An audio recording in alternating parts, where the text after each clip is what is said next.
Amém? Capítulo de número 37.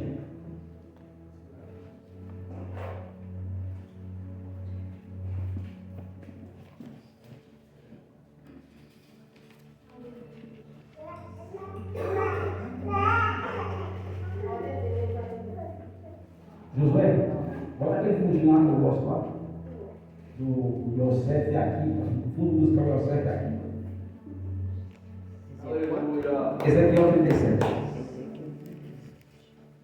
Apenas o versículo de número 4. Amém? Bota um pouquinho de agudo. Um pouquinho de agudo no microfone. Glória a Deus. Aleluia. Glória a Deus. Som A. Som. Glória a Deus. A. Som A. Glória a Deus. Profetiza sobre esses ossos e disse: ossos secos, ouve a palavra do Senhor. Vamos recapitular esse versículo? A igreja do mundo. 1, 2, 3. Então diz que você ouve a palavra do Senhor. Amém? Como é o nome da campanha aqui? O nome da campanha? Quem lembra? 1, 2, 3. 1, 2, 3. As causas impossíveis. Quem tem causa impossível aí? Levanta as mãos, deixa eu ver quem tem causa impossível. Vamos ver o que Deus quer conosco nessa noite, amém? Soberano Deus e eterno Pai. Senhor, a tua filha, eu não comi aqui neste lugar. E eu peço a ti, meu Deus, meu Pai, que tudo que é ligado na terra será ligado no céu. E eu concordo com a oração da pastora Patrícia, meu Deus, meu Pai. Não só a oração da pastora Patrícia, mas todos que oraram por mim aqui, meu Deus, meu Pai. Deus Todo-Poderoso, eu peço a Ti que o Senhor possa manifestar o Teu poder, a Tua graça nesta noite, em nome de Jesus Cristo. Amém. Vem comigo, amém? Seja glorificando aquele que vive e reina para sempre. Pode sentar, irmãos, pode sentar, amém? Quem conhece a passagem de Ezequiel capítulo 37? Levanta as mãos aí. É uma história bastante conhecida. Olha para cá. O livro de Ezequiel é um livro um pouco difícil de compreender. Por quê? Porque é um livro que tem umas visões que a gente muitas das vezes passamos despercebido das coisas que acontecem nesse livro. Mas é interessante que quando eu comecei a ler a biografia de Ezequiel, para quem não conhece a vida de Ezequiel, na verdade, ele foi criado para ser sacerdote, porque ele era filho de Buzi. E quem era Buzi? Buzi era sacerdote. E na casa sacerdotal, todos os pais criavam o filho para ser sacerdote, porque ele vem da linhagem sacerdotal. E nós sabemos que quando o filho é criado para ser sacerdote, brota no coração dele um sonho de ser sacerdote. Só que olha só, Ezequiel é vocacionado para ser sacerdote. Só que no ano 593 a.C., Nabucodonosor invade Judá. E nessa invasão, ele vai levar o povo cativo em 3 levas. A primeira leva, ele vai levar 10.000 para o cativeiro babilônico. E nessa leva, quem está no meio dos cativos? Ezequiel está no meio. Nabucodonosor leva 10.000 para o cativeiro. Só que é interessante, Ezequiel, ele vai ser no cativeiro babilônico. Ele não vai morar dentro da Babilônia. Ele vai morar aproximadamente 80 quilômetros fora da Babilônia, no rio Quebar. E no rio Quebar, agora, Ezequiel, quando ele foi levado, ele tinha 25 anos de idade. Quantos anos? 25 anos de idade. Passa 5 anos, ele tem 25, passa 5 anos, ele tem quantos anos? 30 anos. Quando Ezequiel completa 30 anos, Deus se manifesta para Ezequiel no rio Quebar. E no rio Quebar, Ezequiel teve a primeira visão.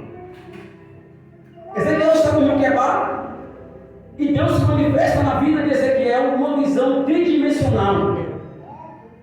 Se talvez se fosse eu e você tivesse visto essa visão, porque o que ele vai ver é uma coisa extraordinária. O que ele vê? A primeira coisa que ele vê, pastora Patrícia, é está dentro da outra roda. Só que essa roda é gigantesca, que ela pega na terra e pega no céu. Sabe por quê? Tudo que é ligado na terra será ligado no céu. Essa visão ela vai se ampliando cada vez mais, porque é uma visão tridimensional, pastora Patrícia. E a visão ela vai se ampliando cada vez mais, porque olha só, dentro daquelas rodas, ele vê um bocado de olhos. Significa que os olhos do Senhor estão em todo lugar da terra. Glória a Deus. E a visão ela vai se ampliando cada vez mais. Ezequiel está aqui, irmãos, vendo a visão do rio Quebar. A visão ela vai se ampliando cada vez mais. Só que em cima das rodas, ele vê um trono de safira. E o que ele vê mais? No meio das rodas, o que ele vê? Ele vê relâmpagos no meio das rodas.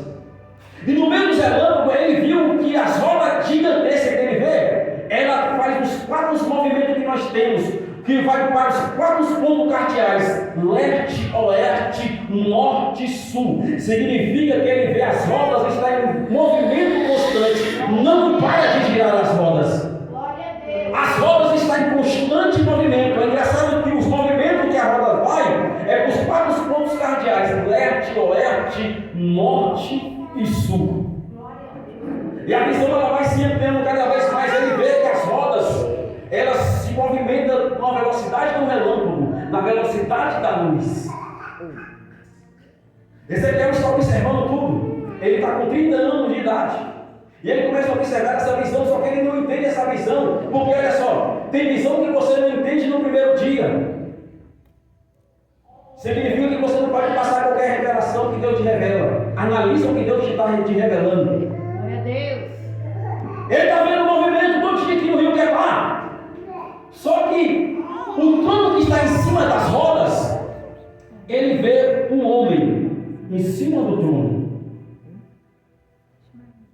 E este homem que ele vê é um homem muito alto, que não dá para ver o rosto dele. Só que a visão vai se ampliando cada vez mais. Ezequiel viu o barulho de muitas águas agitando atrás do trono. Ezequiel está aqui, irmãos, no rio Quebar. A visão está se ampliando cada vez mais. Ele não entende porque ele não tem experiência com Deus. Porque aqui a chamada de Ezequiel. Ezequiel está vendo tudo isso aqui. Só que de repente, pastora Patrícia, ele começa a olhar para o céu, tem a visão, e ele começa a ver o barulho de muitas águas. E você sabe que a Bíblia tem 3 linguagens: linguagem figurativa, alegórica e literária. E eu fui estudar o que é essas águas atrás do trono. A água atrás do trono é nada mais, nada menos do que a glória do Senhor que está atrás do trono. Ezequiel também aqui é engraçado que o carro está, ou seja, o trono está em movimento. Só que quando ele olha para o trono está em constante movimento. A água está atrás. Só que esse trono ele tem uma inclinação de 90 graus. Quantos graus? 90 graus. A água está aqui atrás, pastora Patrícia. Aí sabe o que acontece? A água que está atrás, que é a glória de Deus, ela é atraída para o ambiente. E o que faz o trono de Deus se movimentar? Vou te explicar aqui, olha só. Aqui é o trono de Deus, que está em constante movimento. Por exemplo, se tiver uma adoração sincera aqui, o trono é atraído àquilo que está acontecendo na terra. O trono está no céu. Mas para o trono se movimentar para o ambiente, tem que ter adoração e louvor da igreja para transportar o trono. Por exemplo, se o trono estiver lá na Samambaia Norte, onde é que o pastor mora, e se tiver muita adoração aqui, o trono é atraído para o ambiente.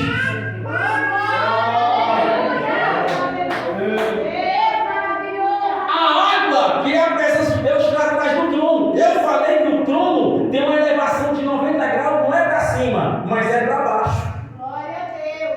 Aí o que acontece? A igreja está aqui, ó. Glória a Deus, aleluia. Um está pedindo uma porta aberta. Aí o que acontece? Começa a clamar o nome do Senhor. O trono é atraído para o ambiente. A água que está atrás do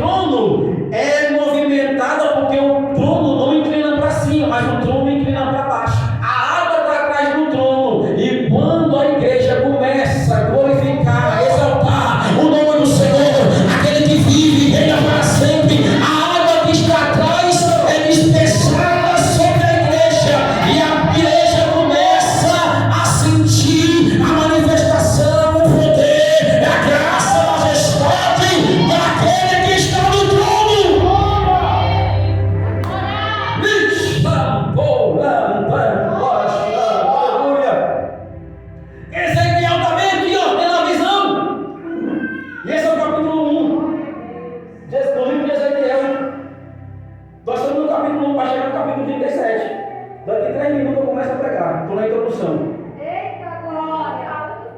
Aleluia! Ezequiel está bem aqui, ó. Aí, ó, cantora Daiane, aleluia. Cantora Daiane, abençoada. Ezequiel está bem aqui, capítulo 2, pastor Patrícia, vai dizer que Ezequiel caiu.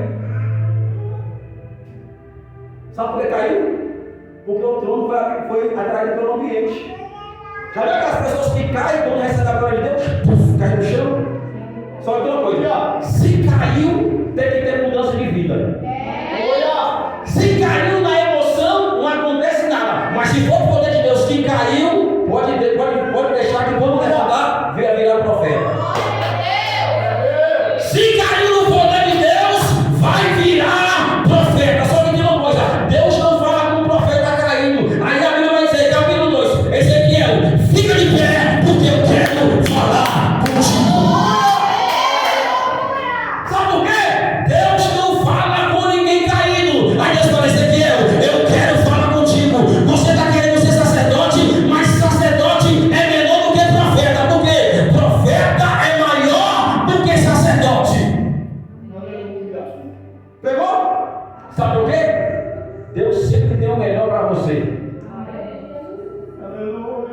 Não, você não entendeu. Deus sempre quer o melhor para você. O sonho de Ezequiel era ser sacerdote. Mas eu aprendi uma coisa. Você não tem que viver os seus sonhos. Você tem que viver os sonhos de Deus. O sonho do pai de Ezequiel era para que ele fosse sacerdote. Mas Deus falou assim, olha, não vai ser sacerdote. Vai ser profeta. É engraçado que é um sonho tão grande, que em vez de ele virar só profeta, não, você não vai ser só profeta não. Você também vai ser uma atalaia.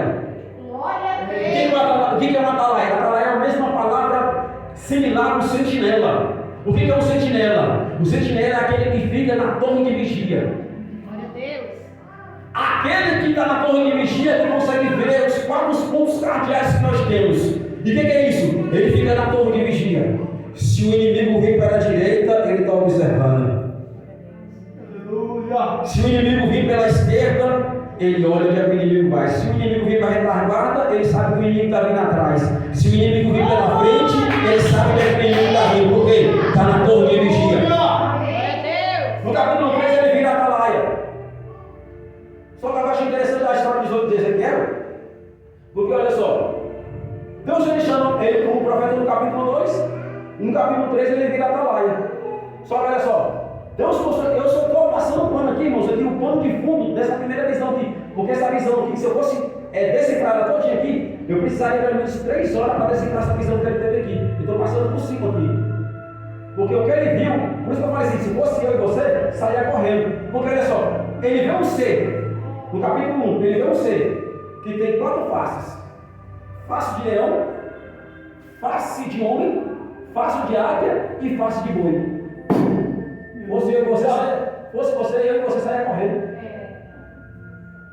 Era como se fosse uma catraca que movimentava o pescoço daquele ser.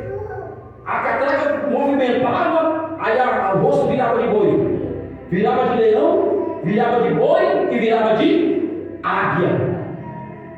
Só que esse aqui é o estatônico que na visão que depois que ele cai, no capítulo 3 ele fica 7 dias atônico, isso, senhor. Sabe por que ele ficou parado 7 dias atônico? Porque ele estava mastigando o que Deus entregou para ele. Eita glória! Porque ele não poderia entregar qualquer coisa. Profeta que é profeta, analisa as profecias. Cadê os profetas desta noite? Cadê os profetas? Profeta que é profeta, analisa o que Deus mostra. Aleluia! Cadê os profetas do tanque de Bethesda desta noite? Cadê? Hoje Deus vai levantar a geração de profeta. Aleluia! Aleluia! Aí Deus falou assim, Ezequiel, olha só, Deus falou, Ezequiel, você vai pregar para as pessoas que não vão ouvir a tua palavra. Você vai pregar em meio ao escorpião. Irmãos, olha só, linguagem figurativa.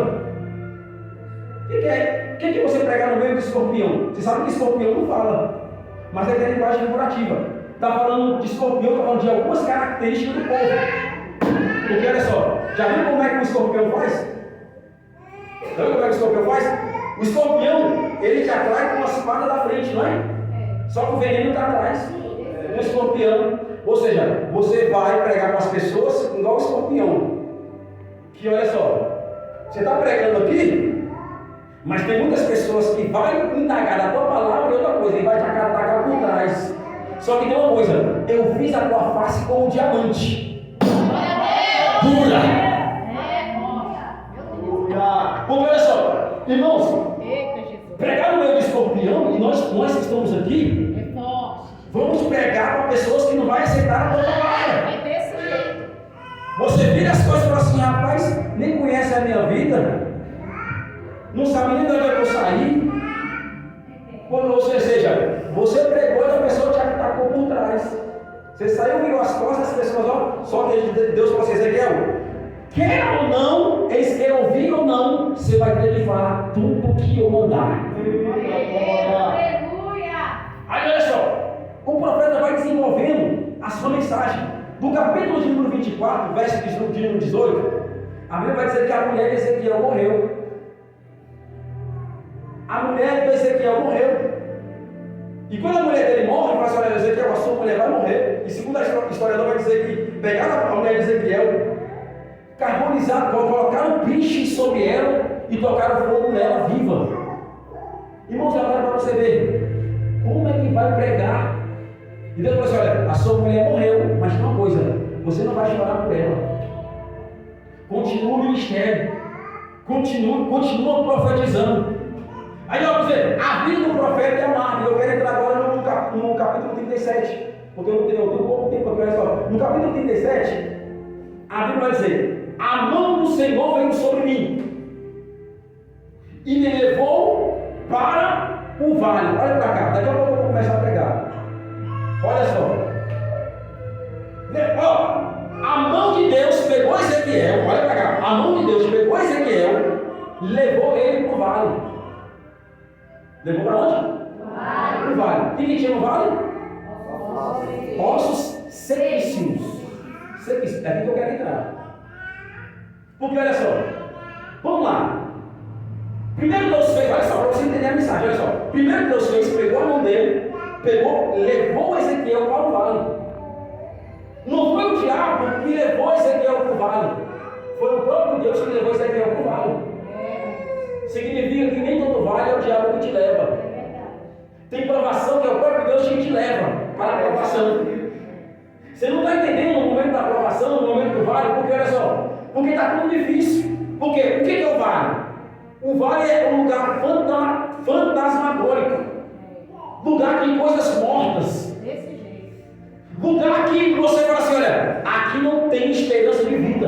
Eita Deus, aleluia! E vamos para o Deus que levou Ezequiel. Agora olha só. O nome Ezequiel significa Deus fortalece. Por isso que o nome dele é um nome forte. Porque Deus poderia ter levado Jeremias para o vale, mas levou para a casa do oleiro. Então cada profeta tem uma característica diferente. Porque talvez se levasse Jeremias para o vale, Jeremias não ia suportar o vale. Então eu aprendi com Jesus, eu falei assim, olha, Deus não te dá uma carga que você não pode suportar. O que você está passando hoje, Ele sabe que você pode suportar. Nenhum profeta foi levado para o vale, só Ezequiel. Jeremias foi para a casa do oleiro. Amós estava cuidando de gado. Eliseu cuidava de gado, mas Ezequiel não, é diferente, vai para o vale. Vai para o vale. Sabe por quê? Quanto mais provação Deus te dá, mais unção Ele vai te capacitar para, meu Deus do céu. É por isso que Ezequiel, o nome dele significa Deus fortalece. E agora olha só, o que ele vê? Ele vê um vale cheio de ossos. Olha para cá, irmão, isso aqui é forte. Eu estou falando aqui de um povo que é judeu. Por isso que nós temos que entrar na cultura judaica. Olha só, nenhum judeu, quando a pessoa morre, ele pode tocar no morto. Não pode tocar no morto. Israel tinham uma crença, só que eles estão na Babilônia. Aqui é uma visão. Aqui é uma visão. E olha só, pastora Patrícia, toda vez que uma pessoa morria, o que eles faziam? Levavam para o vale. Levavam para o vale. Só que lá em Israel tinha uma crença que a pessoa, no primeiro dia que morresse, eles não enterravam a pessoa. Você pode ver que o cemitério lá era diferente, porque o cemitério era na gruta, não enterrava pessoas. Então, como eles estão fora da pátria deles, o que acontece? O vale está cheio de quê? De pessoas mortas. E eles não podem tocar no corpo. E lá tinha uma crença, olha, lá tinha uma crença que quando chegava no terceiro dia, a pessoa ressurgia. É por isso que Jesus não foi no primeiro dia, nem no segundo dia, nem no terceiro dia. Ele foi no quarto dia ressuscitar Lázaro. Para quebrar a crença dos judeus. Ele foi no quarto dia para ressuscitar Lázaro. Para quê? Para quebrar todo o protocolo. Porque quando ele quer fazer um milagre grande, ele vai ter que quebrar todo o protocolo. Então, olha só. O vale começou a encher de pessoas mortas lá. E é engraçado, você olha só. Quem já viu um corpo morto aqui? Quem já viu? Olha para cá, vocês vão perder a mensagem. Quem já viu um corpo morto? Já viu? Todo mundo já viu, né? E olha só, segundo a anatomia, tem a fase da decomposição. As fases da decomposição. Porque olha só, se você coloca um corpo lá, ele vai começar a receber com pó. No primeiro dia, o nome dessa fase é atólise. Repita comigo, atólise. Segunda fase, não vou entrar nisso aqui porque tinha uma aplicação que eu não dá tempo de falar. A segunda fase é putrificação. A terceira fase é a colonização de vermes que começa a entrar no corpo. É a terceira a fermentação e a quinta é a esqueletização. Aqui que eu quero entrar. A esqueletização. Depois de 15 dias, o corpo começa a criar um esqueleto aqui, ó. E você sabe que todo o corpo tem osso para quê? Para sustentar a carne e os dedos. Olha para cá, senão você vai perder a mensagem. Deixa a criança, olha para cá. Olha para cá. Você está tirando toda a minha atenção, olha para cá. Deus quer falar contigo. E olha só, o corpo humano, você sabe que nós temos 270 ossos quando a gente somos crianças. Quantos ossos? 270. Olha só como é que Deus é lindo. Nós temos 270 ossos. Mas quando nós chegamos à fase adulta, os ossos começam a se juntar. Sabe por quê? Deus não gosta de nada separado.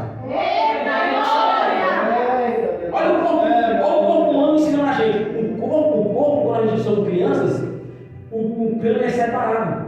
Até então a criança não pode levar a pancada na cabeça porque tem a moeira, né? Então isso significa que o corpo da criança ainda, os ossos não se ajuntou. Só que nós chegamos à fase adulta de aproximadamente 12 anos, os ossos da cintura e o da cabeça começam a se ajuntar, se juntou. E quando a gente chegamos à fase adulta, nós temos 206 ossos. Quantos ossos? 206 ossos. Por que eu estou falando de osso aqui? Porque o tema principal dessa mensagem é os ossos. É os ossos. O tema principal dessa mensagem, pastora, porque olha só, Deus, quando foi criar o homem, ele criou o homem do barro, né?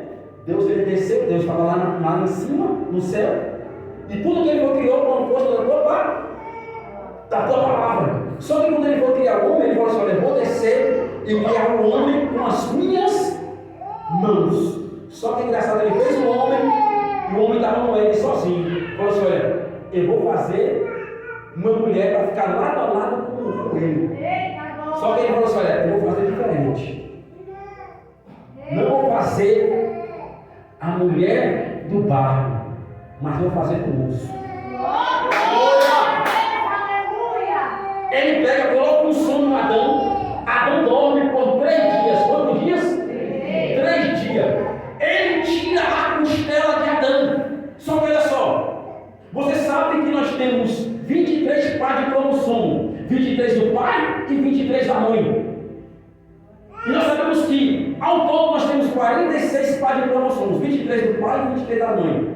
A mulher tem o cromossomo XY e o homem tem o cromossomo XX. Mas espera aí, ele tirou a costela e vai fazer uma alteração genética. Porque olha só, era para nascer outro homem. Só que olha só, ele falou assim: eu vou fazer uma alteração genética. Em vez de nascer outro homem, nargou.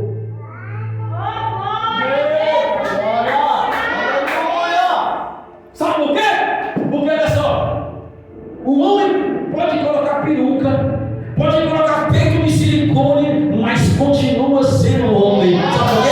Só ele tem o poder de colocar o DNA nele. A fórmula é dele. Homem é homem e mulher é mulher. Irmãos, Deus é Deus. Só ele. E olha só, tirou a costela, irmãos, e fez uma mulher. E algumas características, irmãos, da mulher, a mulher é mais forte do que o homem. Sabe por quê? Porque olha só, irmãos, isso aqui é muito forte, porque olha só, só a mulher que